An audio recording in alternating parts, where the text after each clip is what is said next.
Let's talk about that investigation and that alleged sex worker. In May of 2006, a young woman named Pleas had gone missing. She was in her 20s, and she often spent time in the Noida neighborhood just looking for work. And on May 7th, Pleas's brother had told her about a potential job opportunity, one at Moninder's home. So that morning, Pleas left to go meet somebody about the job. But the thing was, she never came back. And even though Pleas was technically an adult, she lived at home, so it was very unusual for her to not come home at night. So her family, of course, immediately became concerned. They tried calling Moninder, but it took a while to even get in contact with him.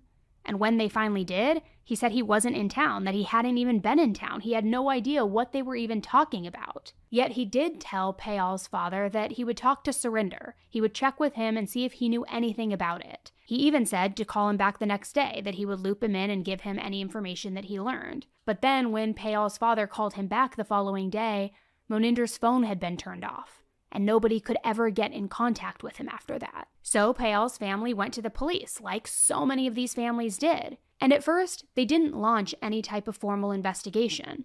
Just like they had done with the other families, they just told Pleas's family that she had probably run off with a boy. And they really doubled down on this. They claimed that they knew for a fact that Pleas ran off to Mumbai, got married, and was now happily living a new life, all voluntarily. One officer reportedly even went so far as to spread rumors all throughout the town that Pleas was fine, that she had no interest in returning. Yet Pleas's father refused to accept that. He kept pressuring the police, even showing up at a senior officer's home and causing a huge scene, just trying to do anything to get attention, desperate. And eventually, his persistence paid off. In June of 2006, the police finally agreed to file a formal missing persons report. I mean, they didn't investigate any further still, but at least now there was something on record, there was something documented. But still, that wasn't enough for Pleas's family and her father. So he took his fight to court, and he ended up getting a judge to order the police to investigate. Yet even then, they still pushed back,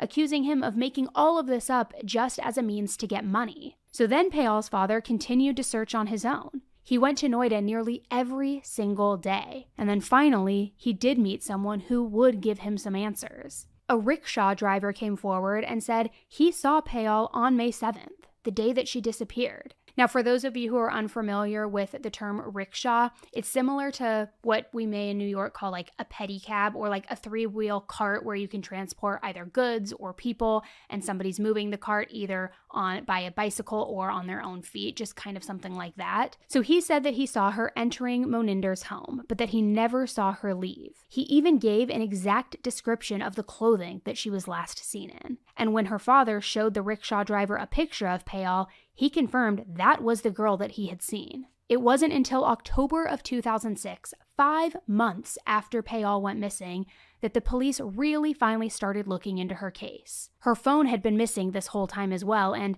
the police ended up discovering that her SIM card had been deactivated. Now, even though the SIM card had been deactivated, they were able to track down the device itself. And interestingly enough, the person who they saw now using this phone claimed that somebody from Moninder's house had sold that device to him. So according to the police, that discovery was the turning point. They said that this connection to Moninder's home is what led them to begin searching that surrounding area, including that drain out front where all of those body parts and remains were eventually found.